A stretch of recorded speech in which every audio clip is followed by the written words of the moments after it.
శ్రీ గురుభ్యో నమః. 4వ అధ్యాయం 34వ శ్లోకం.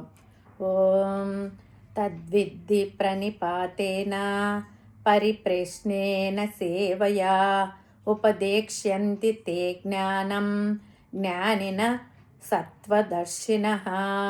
ముందుగా పదపదానికి అర్థం తెలుసుకుందాము.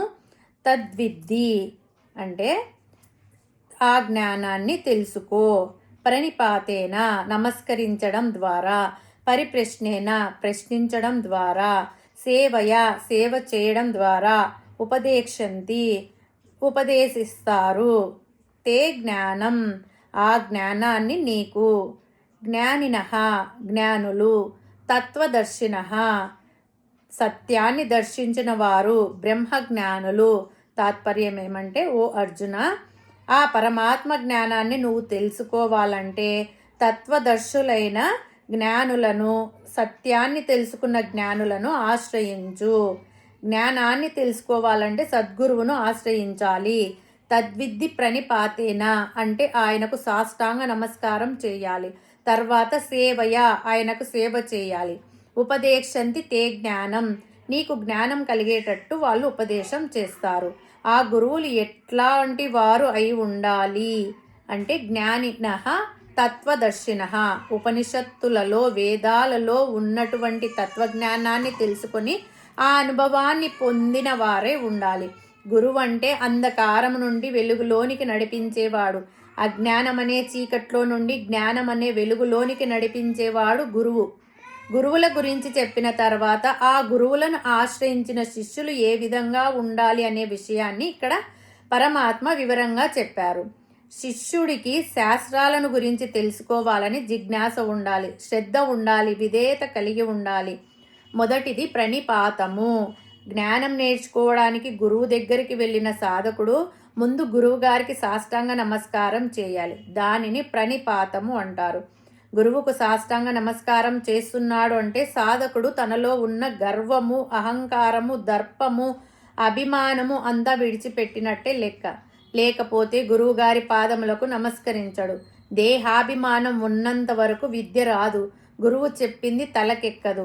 ఎందుకంటే మానవుడు గొప్పవాడు కావచ్చు, చక్రవర్తి కావచ్చు, అధికారి కావచ్చు, కానీ భగవంతుని ముందు, గురువు ముందు, తత్వవేత్తల ముందు సామాన్యుడే. పరమాత్మ దృష్టిలో ఈ ప్రాపంచికమైన వ్యావహారికమైన పదవులకు, హోదాలకు విలువ లేదు. ఎందుకంటే అవి శాశ్వతం కాదు.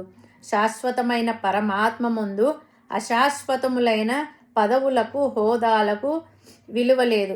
ఉదాహరణకు, విశ్వామిత్రుడు తనకు ఎంతో బలగము, హోదా, కీర్తి, పరాక్రమము ఉండి కూడా వశిష్ఠుని బ్రహ్మబలాన్ని గెలవలేకపోయాడు.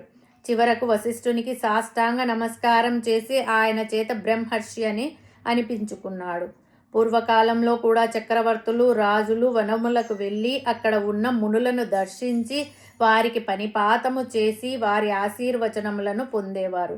ఈ కాలంలో కూడా రమణ మహర్షికి, పరమాత్మకు ప్రణిపాతం చేసిన సంఘటనలు ఉన్నాయి. రెండవది పరిప్రశ్నేన. గురు శుశ్రూష చేసుకున్న తర్వాత పరిప్రశ్నలు గురువుని ఆత్మజ్ఞానం గురించి ప్రశ్నలు వేసుకోవాలి. విద్య అంటే ఏమిటి, అవిద్య అంటే ఏమిటి, ఆత్మ అనాత్మ అంటే ఏమిటి, జ్ఞానం అజ్ఞానం అంటే ఏమిటి, ఆత్మజ్ఞానాన్ని ఎలా పొందాలి, ఆత్మజ్ఞానం పొందేందుకు ఏమి అడ్డు ఉంది, ఇలాంటి విషయాలన్నీ గురువుని అడిగి తెలుసుకోవాలి. మూడవది సేవయ అంటే గురువుకు సేవ చేయాలి. గురువుగారి అనుగ్రహం, కటాక్షం పొందాలంటే సేవ చేయాలి. గురువుగారి కటాక్షం లేనిదే ఆధ్యాత్మికంగా శిష్యుడు ఒక అడుగు కూడా ముందుకు వేయలేడు.